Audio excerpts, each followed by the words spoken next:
अमरावती शहरात पर्यटन स्थळ म्हणून ओळख असलेला वडाळी तलाव आता ओव्हरफ्लो झाला आहे। गेल्या 3 दिवसांपासून मुसळधार पाऊस बरसल्याने वडाळी तलावात पावसाचे पाणी भरपूर प्रमाणात साठले गेले।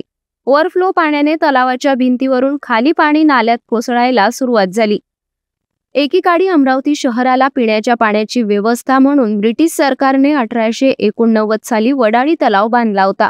तब्बल 136 वर्षांपूर्वी वडाळी तलावाची ब्रिटिश सरकारने निर्मिती केली होती। सध्या आता याच वडाळी तलावाचे ओव्हरफ्लो सौंदर्य पाहण्यासाठी, तलावाचे सुंदर दृश्य पाहण्याचा आनंद लुटण्यासाठी शहराच्या विविध भागातून नागरिकांची गर्दी तलाव परिसरात वाढत आहे।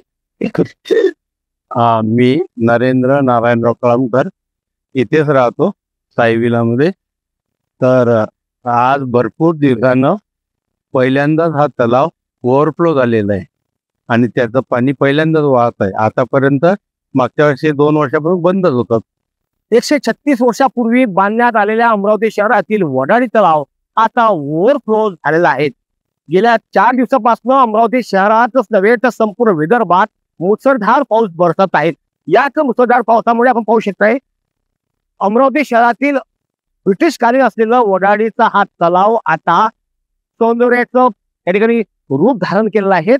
गेले अनेक वर्षापासून हा वडाळी तलाव ओव्हरफ्लो झालेला नव्हता, मात्र आता 136 वर्षापूर्वीचा बांधण्यात आलेला ब्रिटिशकालीन वडाळी तलाव ओव्हरफ्लो झालेला आहे आणि याच वडाळीच्या तलावाचं सौंदर्य पाहण्याकरिता अमरावती शहरातील वेगवेगळ्या कानाकोपऱ्यातून पर्यटक धाव घेत आहेत।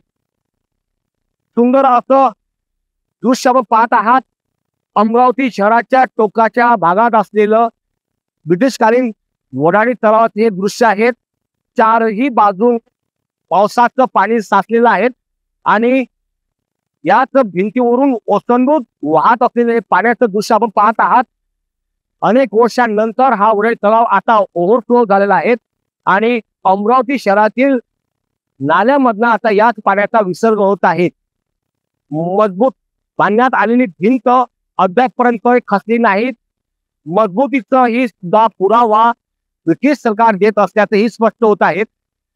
वडाळी तलावामध्ये एकीकडे भवानी तलाव एका कोपऱ्यामध्ये आपण जर लक्ष जात असेल तर टोकाच्या भागामध्ये भवानी तलाव आहे, तर दुसरीकडे फुटाणा तलाव आहे, फुटका तलाव ज्याला म्हणतोय।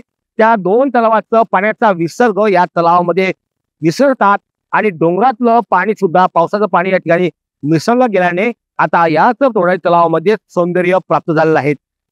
वडाळी तलावाच्या बाजूला असलेलं वडाळी उद्यान बंद आहेत आणि त्यामुळे पर्यटकांनी पाठ फिरवली, मात्र या वडाळी तलावाला आता ओव्हरफ्लोचं दृश्य निघाल्याने पर्यटक धाव घेत आहेत।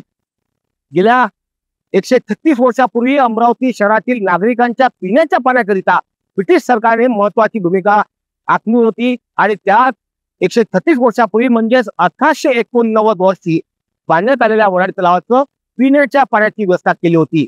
मात्र कालांतराने आता पिण्याच्या पाण्याची व्यवस्था अमरावती शहरातील नागरिकांना अपवर्ग घरातून मिळत आहेत, त्यामुळे वडाळीच्या तलावाचं पाणी पिण्याच्या करिता वापरण्यात येत नाही।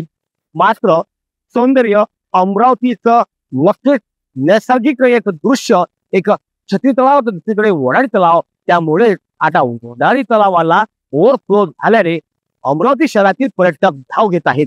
कॅमेरामन सागर तारेसह मी अजित शुंगारे, पाहत राहा विदर्भ मतदार, अमरावती।